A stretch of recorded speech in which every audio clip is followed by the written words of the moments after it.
Okay, guys. We're in a really rough spot. I went off trail and I got lost and I'm really thirsty and I'm going to start suffering from dehydration here really soon. I can hear a creek. I don't have anything to filter it or make it safe to drink. So I think I'm just gonna have to drink the creek water and roll the dice and suffer a bacterial infection if it's not clean water. So at this point, it's the only option left to me. So we got a creek right down there. We're gonna just drink that water. Wait, what is this? Oh, good. Diet? So like I said, we're in a really rough spot. I don't drink diet soda, so we're gonna have to drink some dirty creek water. Good morning. I'm Brook Bandit. On my channel, we cover budget, emergency, preparedness, and survival. And today we have 3 big goals. First one is get lost inside nature. We're pretty close to meeting that goal. If we haven't already, you can still see the freeway, so there's probably a little bit of work left to do. Second one is to hike up into a creek that's just over this hill here, and we're going to filter some water and make it drinkable. The third thing I want to cover with you guys today is if you can't get out beyond civilization to filter some water, because we'll talk about some complications that happen with most filters if you can't get upstream of civilization. How do you find clean drinking water in an urban setting when water stops coming out of your faucets? So stay tuned. I'll get with you guys as I get a little further into the creek and we'll get going.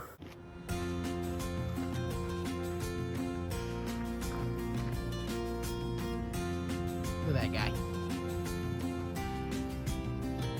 He's cute. Hi, friend. Hi, friend. Hello. He's gonna run off. There you go. Buddy. Buddy.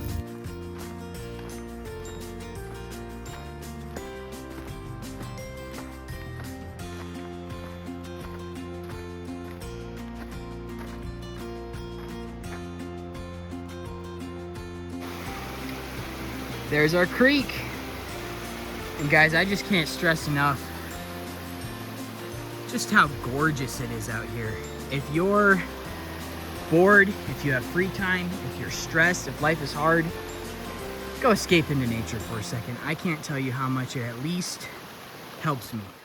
While we're hiking out here, let's talk about the 2 methods of filtration I brought today. The first one is going to be a Sawyer filter. I really like Sawyer filters because they're budget friendly and every Sawyer filter is the same, but the methods you can use to filter them, whether it's a gravity fed system or a squeeze system, they all work with the same filter. So you can buy a Sawyer filter alone, use it like a life straw. You can screw it on the top of a water bottle, or you can buy more things to filter larger amounts of water, like a big gravity bag or just a basic little squeeze bottle. So I really like those. The second method we're going to do today is if you're working on a really tight budget, we're going to grab a coffee filter. We're going to run our water through a coffee filter and then we're going to boil it. So I really like that idea, just to show that you don't need a lot if you know a lot, and you can really improvise in a bad situation. So we're going to talk about that here in a second.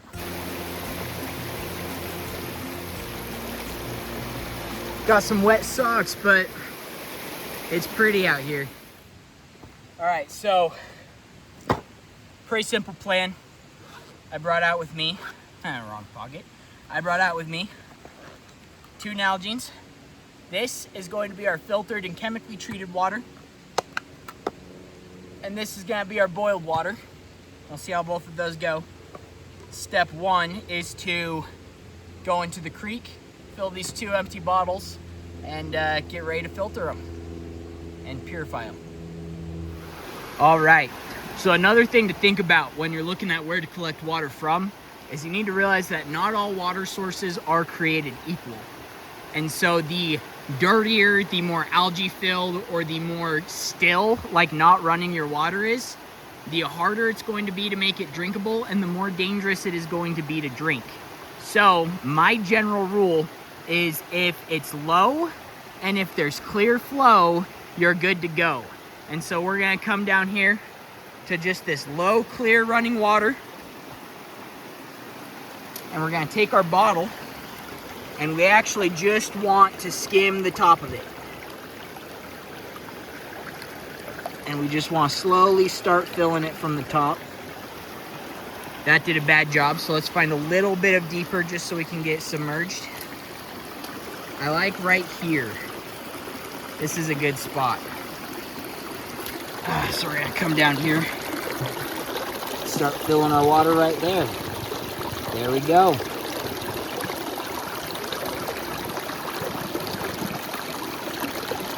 Let's see how that did for us. I would say that's generally some pretty clear water. Now I don't want to drink it yet because who knows what bacteria, animal waste, things like that could be in there, but that's a good start. Can't forget our second bottle.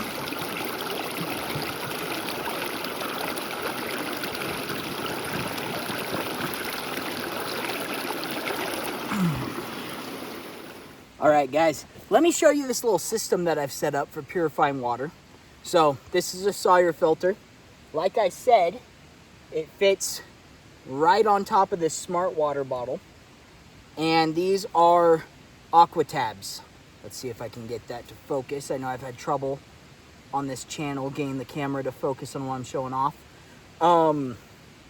So the smart water ball will hold a liter of water. The Nalgene will hold a liter of water, and the aqua tabs, a single tab will purify a liter of water. So I know that if I can fill this full, I can fill this full and have a liter of clean drinking water. So let's jump into that. Sawyer filter goes right on top.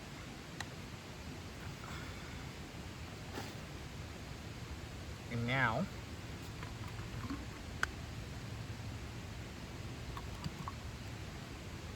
we're just gonna squeeze the water through the filter and we're gonna make ourselves some clean drinking water.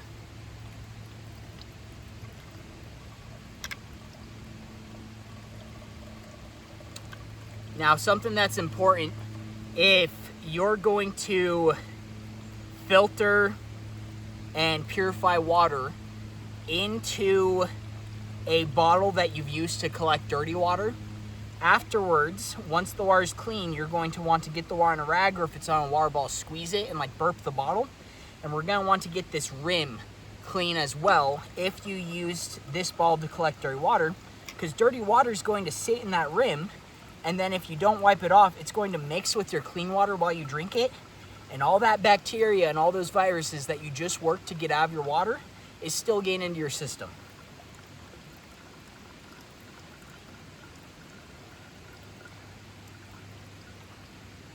It takes time, don't rush it.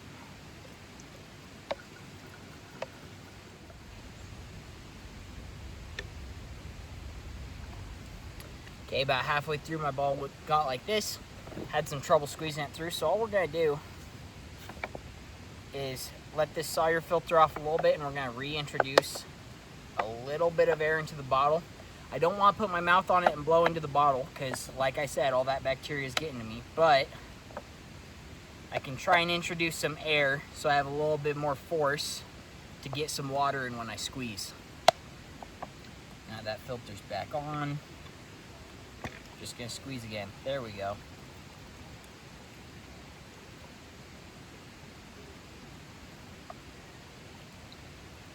Now, if you're in a setting where it doesn't feel safe to be near a water source when you're doing this, let's say it's like really bad, like Mad Max, Walking Dead, Apocalypse, everybody needs water.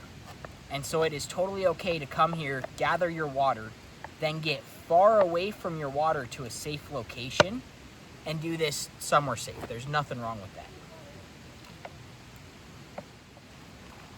All right, and there we go. We've got an almost full Nalgene. And so now, I'm gonna set this off to the side. I wanna cap this, I don't want this to get dirty. We're gonna take our single aqua tab right here. And we're just going to pop, it's a really tiny tablet. It doesn't take a lot to chemically purify your water. So we're gonna take this super tiny tablet, drop it in our water, and we're gonna wait 30 minutes. Right now it is 10:22 a.m. Mountain Time. So at 10:52 a.m. this will be safe to drink. And let's get to boiling our water. All right, guys.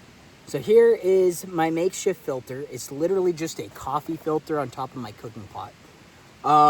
Humans have been boiling water for, at least documented in history, the last 4,000 years to drink. And all that a lot of primitive civilizations would use is a cloth or a sack to run their water through. So this is a coffee filter, and it should be noted that this is not going to kill bacteria or viruses. This is just going to get big gunk, dirt, mud out of the water if there were some. And then boiling it, you want a rolling, bubbling boil for about 3 minutes. That's going to kill viruses and bacteria. So if this is all you got, you can make this work. It should be noted, really warm, hot water that you've boiled is not the best for your morale. Drinking warm water kind of sucks, which is why I really like the filtering and chemically treating method. But if this is all you got, you can still ball on a budget. So let's go and pour some water through this and get it going.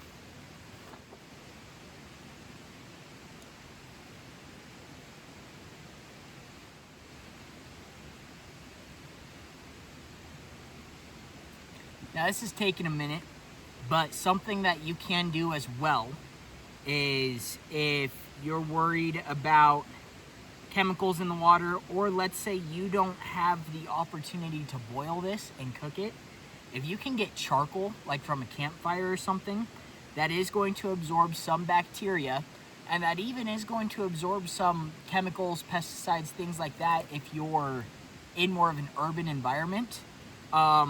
I would still warn against that in an urban environment because there's no telling how much chemicals from pesticides, the road, things like that, even like rooftops and stuff that can run off with rainwater. There's no telling how much of that can be in your water, and charcoal can only absorb so much, and then it taps out. And so there's no real way to measure how much bad stuff is in your water, and there's no real way to measure how much your charcoal is going to absorb before it taps out and lets the rest of those chemicals through. So when in doubt, charcoal up as well. I would just add some charcoal on top of this water filter, or on top of this coffee filter. Even do like a filter filled with charcoal on top of a filter not filled with charcoal. But even then, you're still rolling the dice, and you have to recognize that you're rolling the dice. All right, so this whole process, we're at about the 10-minute mark. For this small bottle, what you need to realize with this method is a coffee filter, even a rag, it's still going to filter that water really slow. And you don't want to put so much water in that it's going to overweigh just the rag sitting on top of your pan and make the rag fall in with all of your dirty water still. And so legitimately, I just have this resting here, and I pour a little bit in, wait for it to seep through, pour a little bit more in, wait for it to seep through. So almost at the 10-minute mark for this small bottle, which once again, if you don't feel safe doing this right on the water's edge, go somewhere safe and do this somewhere safe.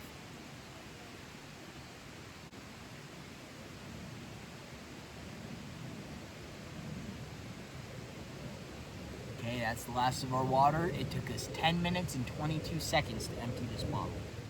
All right, so here my filter is getting just the last of the water through. And you can see that even though our water looked pretty clear, There's a lot of brown, just grit and dirt that's coming through. So that was in the water, small enough that we weren't even really seeing it, but the filter's still catching it. So the filter definitely still does something.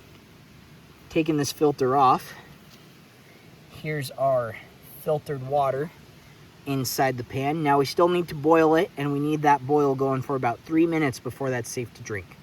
So that's step 2.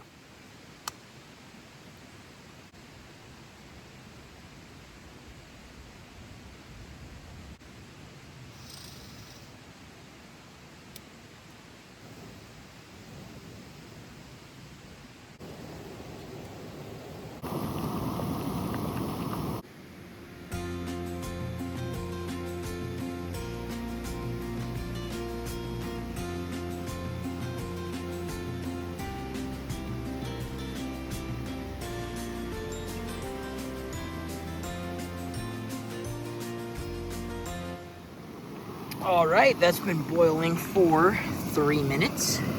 Let's turn this off.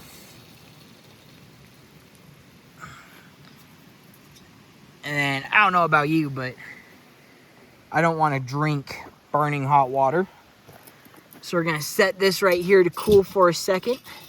And once it's cool enough to put a pouring device on it, it's literally just a lid with a hole in it, we'll pour it into here. Snort pines, not lines. Now, real quick, let's talk about why we hiked upstream of civilization today. So the filters that we're using, the Sawyer filter as well as my DIY method, they're made to filter water. What they're not great at is filtering liquids that aren't water. So if you have gasoline or pesticides or weird chemicals, in some cases even harsh metals in your water, like you would get from runoff from a city or runoff from a farm area or like a mining area, these filters aren't going to get that out of the water. If you want a filter that will, you want a carbon-based filter. Those are a little bit more expensive than the filters we have today. This channel is about balling on a budget. But even those filters, you just gotta be aware that even though they can filter those things out, that might not make them ideal. And so, just like the charcoal, where there's no saying when it will tap out, with these carbon-based filters, it's not gonna beep at you when that carbon stops filtering out chemicals. And so, if your life's on the line, absolutely roll the dice and do it. But that's just something to be aware of, even if you have one of those carbon-based filters, that at some point they'll tap out, and that's okay. These filters aren't meant to last forever. So if you're in an urban setting or you're not able to easily get outside of civilization, the goal isn't to find water that you can filter just anywhere. It's about finding water that has already been filtered by your city before the pumps went out and it wouldn't come out of your faucet. So we'll go into that a little bit on the way back. And that water, especially after time, you'll still want to filter it too. But if you can't get outside of civilization, it's less about finding water and it's more about finding clean water that has been preserved from the elements. And we'll talk all about that. All right, guys, so this is now still really hot, but it's enough to at least start pouring.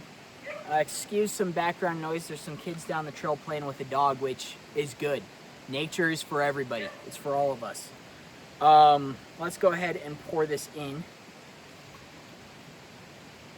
I wish I had hot chocolate mix or something with me right now, because this is some really warm water. And it's steaming up my bottle. But it's clean and it's drinkable. So let's go ahead and give it a try.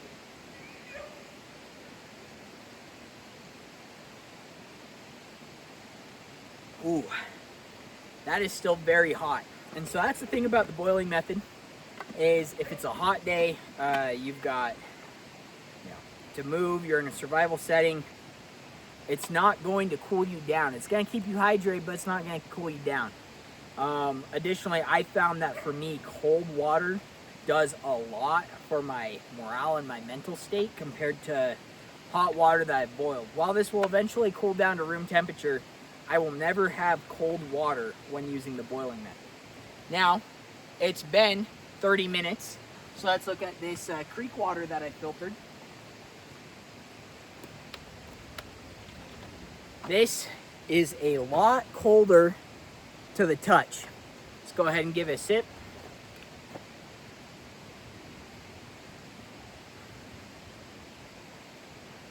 That's not bad. It definitely has like a pool water taste to it. So we're gonna fix that with a little bit of Mio. Pour some of this in here. You'll never even know you've been drinking chemically treated water. Now, if for some reason this didn't work, I need to look into why it didn't work. I'll put a little like something up here saying like, beware, he died of Giardia 4 hours later. But I don't think that's gonna happen. So mix it all up. Really good. Wouldn't even know. So there you go. There's the filtering part. I'm gonna pack up here and I'll start walking back, and while I'm walking back we'll have a little bit of a talk on where to find water in an urban environment. Thanks for coming out this far. All right guys, while I'm hiking out of here, let's talk about where we find clean water in an urban setting. So whether it's a natural disaster, a power grid failure, something more devious, once water starts coming or stops coming out of the faucets, the key to finding water that our budget filters can handle, aka any filter that's not carbon based, is going to be about finding water that has been filtered by your urban area, the water that would normally come out of the faucets, and finding it in spots where it still exists and has been covered and protected by the elements. So for instance, let's say there's no longer water coming out of your faucets. Well, before the water no longer came out, the pumps in your city still pumped them to your pipes. So most houses, just in their water pipes, have about 10 gallons of water in them. That includes things like your water heater, and that includes the top of your toilet bowl. So not where you use the bathroom into, but that like top little container of water, what actually flushes. So all of that will have been filtered by your city, and the longer it sits there standing, the more need there will be to filter it again and to chemically treat it. But that's water that's already going to be devoid of chemicals. You know, you need to watch out for things like rain gutters, ponds, anywhere that can have like water runoff that has been exposed to the elements of the city. Roofs have chemical layers on them. Any water that has like touched a road and run off of the road, that's going to have gasoline and coolant. Anything that's come off of like farmland has got pesticides in it. So there's a lot of water that isn't safe. But if you can find a water or a building with a sprinkler system and drill in to the side of the pipe. Now, once those pumps stop working, like power goes out, water goes out, all that water is going to fall. So you want to try and drill into a water pipe that's on the bottom floor as low as possible. So the water pipe's like at the base of a bottom floor sink, like the spout itself. You find the lowest part of that pipe that goes to the spout, drill into that. You can get water out of there. A water heater, right? That water is going to be free of chemicals. You're still going to have to filter it, but you can drill into the side of a water heater and get water from there. tops of toilets. Another thing to consider would be covered pools. If there's a covered pool, then that has already been treated by pool bleach and things like that. So in that case, you just need to filter the water. That's a little bit more chemicals than you would normally put in your drinking water, but it's still safe to drink if you filter it. And so in an urban setting, there's still water all around you. You just need to know what water is safe to filter and what water isn't. Maybe in a little bit, I'll budget for a carbon-based filter, and we'll talk about, filtering river water that's downstream of civilization. I know not everybody is lucky enough to be able to drive 30 minutes and be upstream of civilization. Speaking of civilization, I'm getting back into it. So that's all I have for you guys today. If you like this video, please don't be afraid to like the video, comment, subscribe.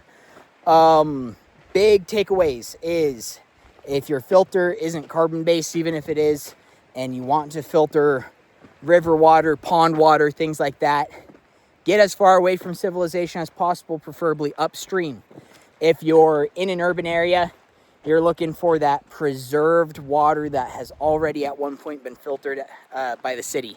So sprinkler systems, water pipes, water heaters, things like that. So hope that helps. Hope that helps with whatever your emergency preparedness plan is. And have a wonderful day. I'll see you guys in the next video.